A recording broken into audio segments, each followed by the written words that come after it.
មីនុបនិងស្ដេចកំហូច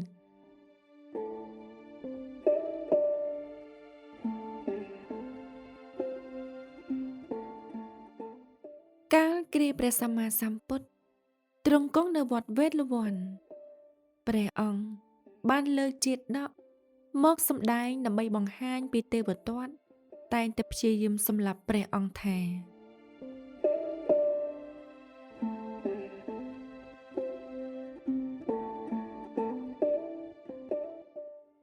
កាលកន្លងទៅ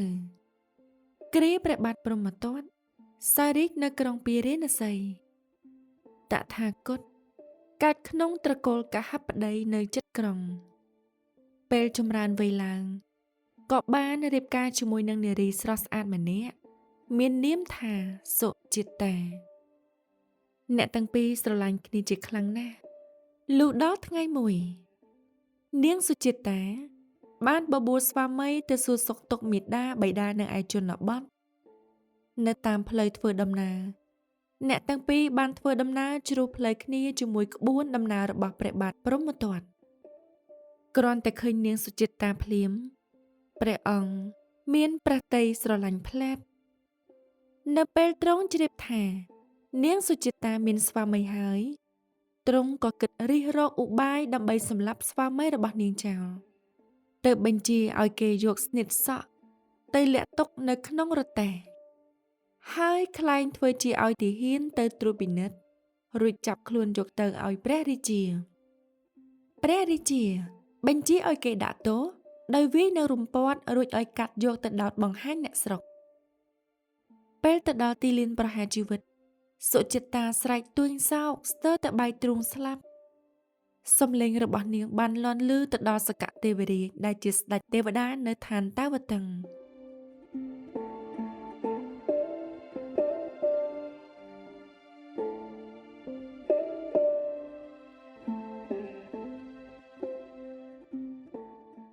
ភ្លាមនោះស្ដេចទេវតាបានបើកព្រះនេត្រទិព្វទតឃើញហេតុការណ៍នេះក៏ចោះមកជួយដោយនិមិត្តកាយព្រះបាទព្រហ្មទត្តឲ្យទៅជាមាណពដែលត្រូវគេកាត់ក្បាលហើយនៅពេលក្បាលធ្លាក់ដល់ដីទើបគេដឹងថានេះគឺព្រះសិរសាព្រះរាជាមិនមែនជាក្បាលរបស់មាណពទេក្រោយមកស្ដេចទេវតាក៏បង្ហាញកាយឲ្យប្រជាជនឃើញនិងរៀបរាប់អំពីឧបាយរបស់ស្ដេចកំហូចប្រាប់ប្រជាជនទាំងឡាយឲ្យបានដឹងពេលមហាជនទាំងឡាយបានដឹងរឿងហើយពួកគេក៏នាំគ្នាដៀលថ្មេះព្រះរាជាជាខ្លាំងរួចពួកសេនាអាមាត្យនិងអ្នកស្រុកទាំងអស់ក៏លើកមាណពនោះឲ្យឡើងគ្រងរាជជំនួសវិញ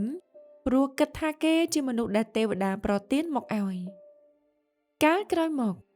ព្រះបាទព្រហ្មទត្តកើតជាទេវទត្តស្ដេចទេវតាគឺជាព្រះអនុរុទ្ធ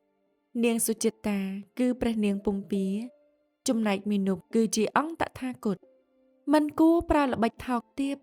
ដណ្ដើមរបស់អ្នកដទៃមកធ្វើជារបស់ខ្លួនឡើយ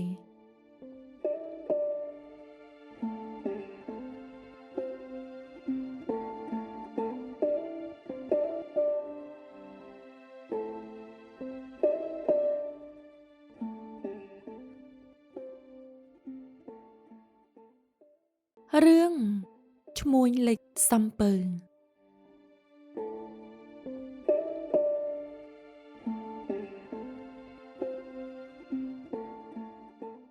កាលគ្រាព្រះសម្មាសម្ពុទ្ធទ្រង់គង់នៅវត្តវេទលវ័នព្រះអង្គបានលើកជាតកមកសម្ដែងដើម្បីទូន្មានដល់ភិក្ខុមួយអង្គដែលនៅតែមានចិត្តស្រឡាញ់ទៅលើស្ត្រីដែលផ្អែមតែសម្ដីមានសេចក្តីថា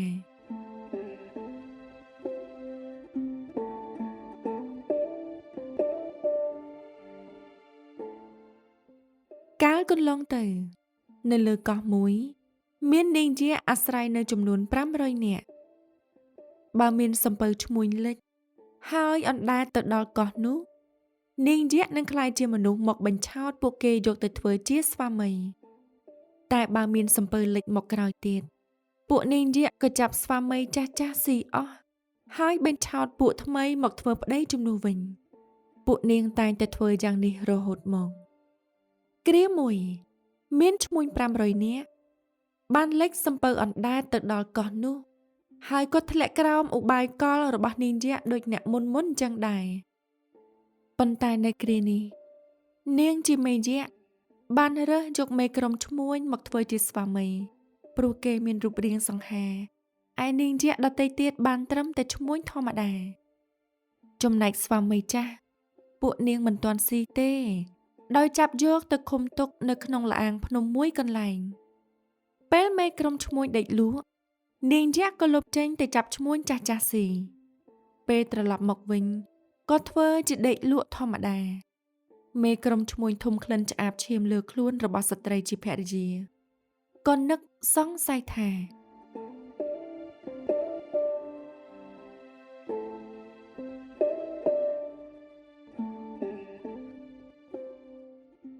នាងនេះ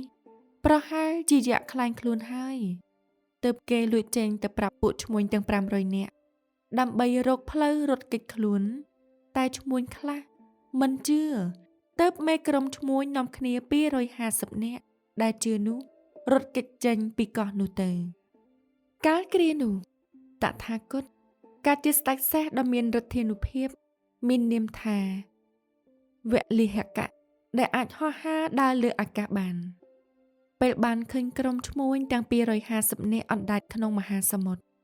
គាត់ជួយស្រង់ទៅដាក់នៅលើច្រាំងឯឈ្មួញទាំង250នាក់ទៀត